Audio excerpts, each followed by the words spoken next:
Continuamos hablando de educación en otro año realmente, bastante particular en este contexto pandémico. El pasado fin de semana se realizó el segundo encuentro nacional de familias por la educación, donde se reflexionó y donde se analizaron, ¿no?, los principales puntos a tener en cuenta y enfrentar en medio de esta situación. Vamos a establecer, si te parece, Ezequiel, el contacto, con un referente del Observatorio Argentinos por la Educación, que es miembro también de la Red de Familias por la Educación. Vamos a saludar y darle la bienvenida a María de los Ángeles Centurión, quien estuvo participando de este encuentro. La recibimos y le damos las buenas tardes en Telediario Federal. Hola María, muy buenas tardes, un gusto, un placer saludarlos. Participaron de un encuentro que tiene, entre otros ejes, pedir por 190 días de clase, pero tiene un contexto mucho más amplio este pedido. ¿Cómo ha sido la marcha? ¿Qué percepciones han tenido? Hola, buenas tardes. Un gusto. El Encuentro Nacional de Familias por la Educación duró toda la semana del 25 al 28 de octubre. En ese encuentro se organizó en torno a la gran temática de la continuidad pedagógica. Y en ese contexto se realizaron 4 conferencias, 5 talleres, 2 paneles de padres y una declaración final. Todo en torno a lo que es la continuidad pedagógica tan importante en miras a que estamos en fechas de que se emitan los calendarios escolares en las distintas provincias.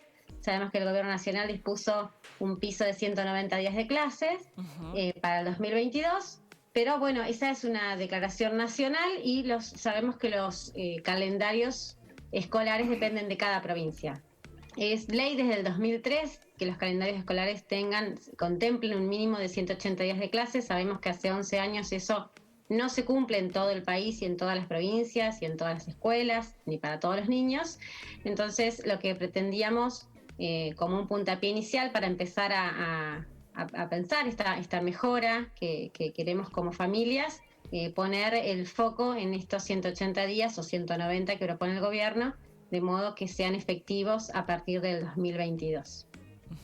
¿Y cuáles fueron en este encuentro, en este análisis, los principales puntos de conflicto, ¿no?, que se analizaron, que se pusieron sobre la mesa en esto de la calidad educativa, ¿no?, que reciben nuestros hijos en este contexto de pandemia y que todavía pareciera no terminar de acomodarse o establecer, una modalidad que acompañe a los chicos, a las familias, a los docentes? Así es. Nosotros lo que pudimos observar es, que datos oficiales a nivel país, municipio, jurisdicción, escuela, no hay, pero sí pudimos intercambiar entre nosotros las distintas realidades, ¿no? Yo como mamá, yo estoy en Entre Ríos, mis hijos han tenido una trayectoria muy buena, un acompañamiento excelente en toda la 2020 y 2021.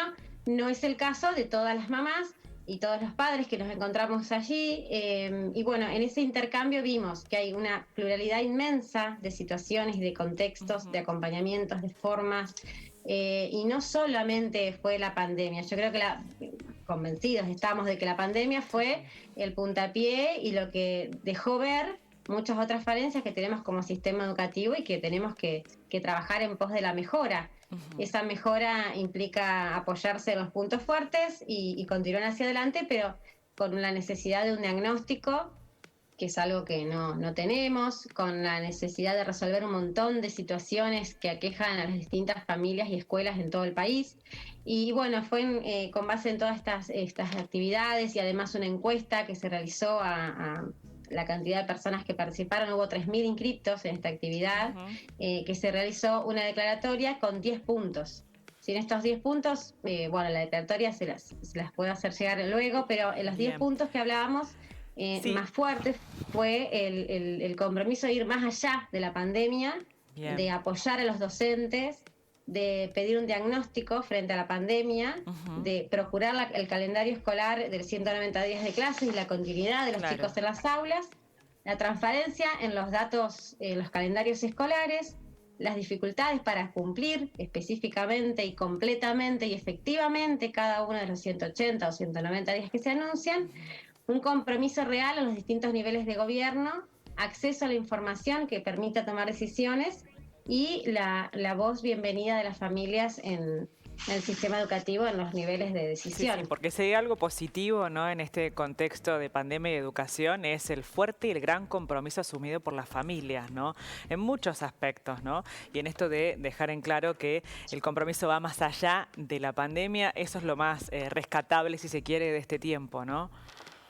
Sí, la verdad es que sentimos que todas las familias que estamos trabajando, preocupados y que no nos quedamos con solamente ver la de nuestros hijos, sino también ver las de otros, bueno, ese movimiento ha fortalecido el rol de las escuelas y de las familias que estamos en el contexto de cada escuela. Claro, y que no solamente se discute o se pelea o se trabaja por la cantidad de horas en los espacios áulicos, ¿no?, sino también por la calidad de esa educación, por los contenidos, porque también sean, bueno, contenidos y calendarios mucho más transparentes, que los padres podamos tener mayor acceso, ¿no?, a los contenidos y a la información. Realmente es muy válido. María, ese esquema que plantea Julieta respecto a calendarios, a la estructura educativa, a la cantidad de horas, ¿cuál es el mapa que ustedes diagnosticaron después de este encuentro nacional? Digo, el mapa federal. ¿Cómo está la Argentina respecto a estos temas? El mapa federal es tan diverso que es imposible generar algo muy específico. En la misma provincia, en las mismas escuelas, en la misma ciudad, no es lo mismo la ruralidad, las escuelas en distintos formatos, distintos niveles, primarios, secundarios, lo que es educación obligatoria. Bueno, es muy amplio, es muy variado. En este encuentro que tuvimos la oportunidad de compartir con familias de todo el país, no había dos escuelas en la misma situación. Es súper amplia la posibilidad, el acceso, el acompañamiento, los recursos, porque no es solamente la pandemia. Después hubo problemas de infraestructura, después hubo problemas de servicios, hay cuestiones hasta climáticas en el sur. Entonces, no es solo lo que nos atropelló en el 2020, sino además todas las cuestiones y los distintos factores que hacen que no podamos terminar de volver a adaptarnos a una presencialidad plena. María, ¿y qué llegada tienen, bueno, con estas conclusiones a las que llegaron justamente a los diferentes niveles de gobierno? ¿Qué hacemos con todo esto, con toda esta información, con todo lo que se debatió, con todo lo que se concluyó? Bueno, ¿qué llegada tienen a los diferentes niveles de gobierno con todo esto?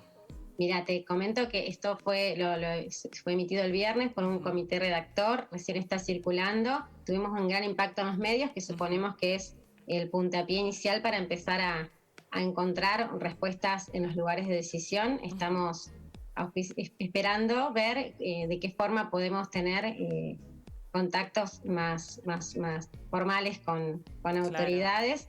Por lo pronto encontramos un buen espacio donde juntarnos 3.000 familias a pensar un instrumento válido e ir un poco más allá de la catarsis, ¿no? Claro. Y de pensar acciones en común, con técnicas específicas. Nos sentamos, recopilamos muchísima información y bueno, de eso se emitió este documento que estamos esperando a ver cómo es recibido por las autoridades. Bueno, la etapa pandémica trajo de alguna manera la posibilidad de unir a padres de todo el país respecto a situaciones que cada provincia requería.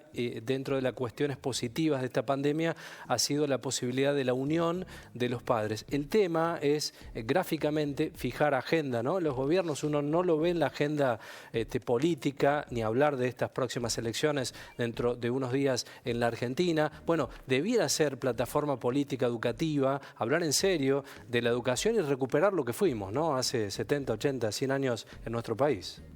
Tenemos que fortalecer los niveles obligatorios. Eso estamos muy bien en los rankings en niveles universitarios y en el nivel secundario y en el nivel primario. Claro. Estamos ahí como atrapados, tenemos que volver a fortalecer. Tenemos la seguridad de que se puede, porque tenemos la determinación de hacerlo y hay muchísimos ejemplos de escuelas y de docentes y de familias que han podido salir adelante con sistemas muy buenos y bien aceitados. Bueno, nutrirnos de esas experiencias seguramente nos va a resultar muy positivo.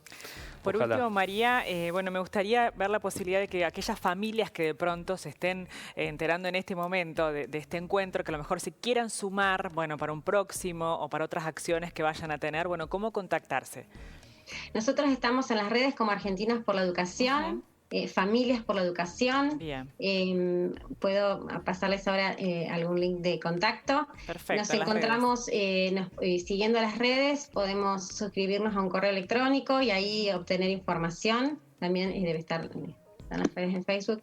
Y estamos siempre generando acciones. Este Encuentro Nacional de Familias por la Educación fue el segundo. El primero se generó en plena pandemia, ahí es donde me uní para trabajar el año pasado y nunca dejé de hacerlo. Los invito porque es un lugar que convoca a gente con buena voluntad y es súper amplio, diverso, federal, todos con capacidades de encontrarnos y de buscar soluciones, y estamos por supuesto ya pensando que tendremos que tener un ENFE número 3.